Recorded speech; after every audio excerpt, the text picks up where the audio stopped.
তার সাথে আমার বাবার আমার সে একটা নিগুড় সম্পর্ক ছিল এবং ওর দাদার সাথে ছিল আমি এরকমের। দাদা এত সৎ ছিলেন যেটা ভাষায় প্রকাশ করার মতো না। আমার আপা যখন প্রথম চেয়ারম্যান 1962 সালে, তখন ওর দাদা তিনি ইউনিয়ন পরিষদের ট্যাক্স কালেক্টর ছিলেন। যেহেতু তিনি বিশ্বস্ত ছিলেন, এই জন্যই তাকে সেই দায়িত্বটা দিয়েছেন আমার আব্বা, এবং তিনি সেইভাবে সেই দায়িত্ব পালন করছেন। তারপরে তার মৃত্যু হয়েছে। তার পরিবারের সাথে আমার সম্পর্ক 71 সালের দেশ বিভাগের সময় অনেক দিন আমরা ওদের কোনো তাছাড়া 4 ভাই আর ওর ঠাকুরমা আর প্রকাশ করা অত্যন্ত কষ্টসাধ্য। কিন্তু সেই পত্রিকার যে উদ্দেশ্য সেটি যদি না হইয়া অন্যদিকে ব্যবহৃত হয়, সেটা কিন্তু দুঃখজনক। একটা পত্রিকা একটা সংসার, একটা সমাজ, একটা দেশ, একটা রাষ্ট্রকে এমন এক জায়গায় পৌঁছে দিতে পারে যেটা অনেক সুন্দর এবং সার্থক হিসাবে পরিগণিত। পত্রিকার নাম সম্পর্কে শুনলাম যে একটা শিকদার সাহেব বলছেন যে এটা গাউসুল আজম থেকে, আর আমি দেখলাম যে গাউসিয়া পত্রিকা এইটার নামটা হলো ওলি আল্লাহ বা পীরদের উচ্চতর ধারা বা তাদের সমর্থক, এইটা গাউসিয়া শব্দের অর্থ এবং একটি সুন্দর অর্থ এই গাউসিয়া শব্দের। আমি আশা করি এই গাউসিয়া পত্রিকাটি এইটা নামের সাথে যেমন সিয়ে আছে এবং ঝালকাঠির যে পাঠক আছে, পাঠকদের মনও যেন এরকম ছুঁয়ে যায় গাউসিয়া পত্রিকা। আর আমি এখানে যারা সাংবাদিক রয়েছে তাদেরকে অনুরোধ করব, সবার আগে ঝালকাঠির উন্নয়ন, ঝালকাঠির সামাজিক অবস্থা, অর্থনৈতিক অবস্থা সবকিছুকে প্রায়োরিটি দিয়ে আপনারা সংবাদ প্রকাশ করবেন। আপনাদের সংবাদের কারণে যেন ঝালকাঠি নেগেটিভ হিসেবে কোথাও উপস্থাপিত না হয় এবং কোথাও যেন পত্রিকার নেগেটিভ শিরোনাম না হয়, সেটা খেয়াল রেখে আপনারা যদি সংবাদ প্রকাশ করেন তাহলে ঝালকাঠি এক সময় বাংলাদেশের নেতৃত্ব দেবে এই আশাবাদ ব্যক্ত করে আমি। স্টুডেন্ট থাকতে, কলেজ স্টুডেন্ট থাকতে যার কাছ থেকে পত্রিকা কিনতাম সেই প্রকারের সাথে আমার দেখা হয়েছিল। জিজ্ঞাসা করলাম যে ভাই কি অবস্থা, তার মুখটা দেখলাম যে খুব বেদনাবিদুর ক্লিষ্ট মুখ। বললো যে ভালো না। বলে যে আগে যে একটা রাস্তায় বা একটা রোডে যে কয়টা পত্রিকা বিক্রি করতাম সেটা এখন আমি টোটাল শহরে বিক্রি করতে পারি না। তো চিন্তা করে দেখলাম কথাটা সত্যি, কারণ ওই সময়টায় আমিও সকালে অপেক্ষা করতাম যে কখন হকার পত্রিকা নিয়ে আসবে, কখন আমি আগে পত্রিকাটা একটু পড়তে পারবো।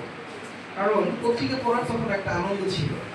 তখন পত্রিকার গুরুত্বপূর্ণ কম গুরুত্বপূর্ণ বলে কোনো সংবাদ ছিল না, সব সংবাদ পড়তাম।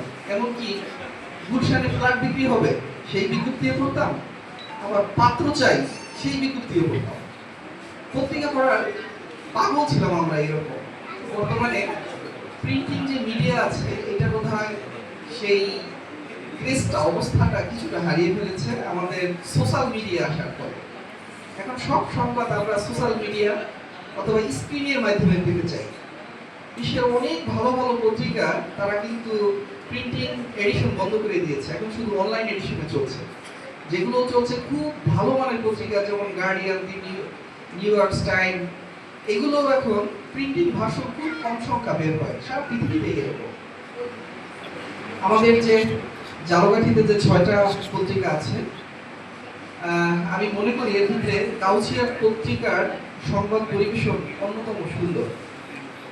আমাদের যিনি এটার কর্ণধার আছেন অলোক সাহা, ইয়াং, ও বলেছে যে ওর বয়স এখনো 40 পার হয় নাই।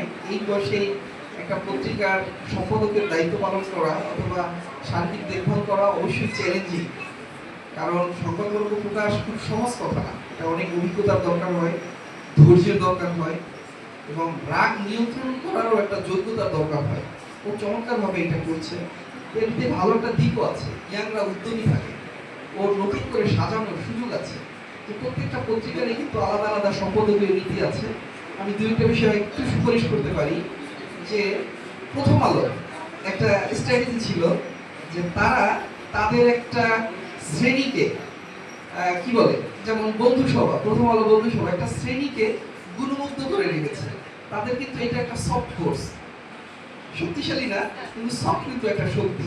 গাউছিয়া চাইলে প্রত্যেক উপজেলায় এরকম তাদের যে গাউছিয়া বন্ধু বা এরকম কোনো একটা নাম দিয়ে একটা সফট কোর্স এবং নিয়মিত একটা পাঠক শ্রেণী সেটা একটা তৈরি করতে পারে, কিন্তু সম্ভব না। হাঁসের ডিম নিয়ে দুই ভাই মারামারি করে এক ভাই মাথা ফাটাইছে, আসলে এটা একটা ঘটনা, কিন্তু সম্ভব না। কিন্তু বিলুপ্ত প্রায় একটা টুনটুনি পাখি কাঠালিয়ার প্রত্যন্ত অঞ্চলে দেখা গিয়েছে, অথবা এমন একটা পাখি যে প্রত্যন্ত অঞ্চলে দেখা, এইটা নিয়ে রিপোর্ট কিন্তু এটা জাতীয়ভাবে অ্যাপ্রিসিয়েট হয় এবং এটা একটা মূল্য বহন করে।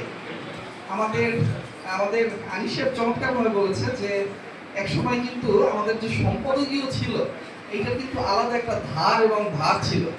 এখানে সৈকত ছাড়া সবার কাছে প্রশ্ন, বাংলাদেশের বিশেষ করে ইয়াকদের পিছনে যারা আছে স্টুডেন্ট, বলতো বাংলাদেশের কোন পত্রিকা সাধু ভাষায় সম্পাদকীয় লেখে? একমাত্র পত্রিকা যে সাধু ভাষায়, প্রথম আলো। হয় নাই, কিন্তু জন্মলগ্ন থেকেই সাধু ভাষায়, একদম অকৃত্রিম সাধু ভাষায় তাদের সম্পাদকীয় লেখে, এখনো লেখে, স্টিল নাম লিখতে। হ্যাঁ, একসময় নিউজ লিখতো, রাইট। এটা সম্ভবত 2002 সাল বা আশেপাশে তারা চলিততে চলে আসছে। তো এই সম্পাদকীয়তেও কিন্তু এমনি নিউজ মনে করেন সত্য মিথ্যার মাঝামাঝি থাকতে পারে, কিন্তু সম্পাদকীয় কিন্তু শতভাগ সত্য হইতো। এর জন্য সম্পাদকীয় পড়ার প্রতি এবং সম্পাদকীয় কি এটা জানার প্রতি কিন্তু মানুষের একটা সহজ আগ্রহ ছিল।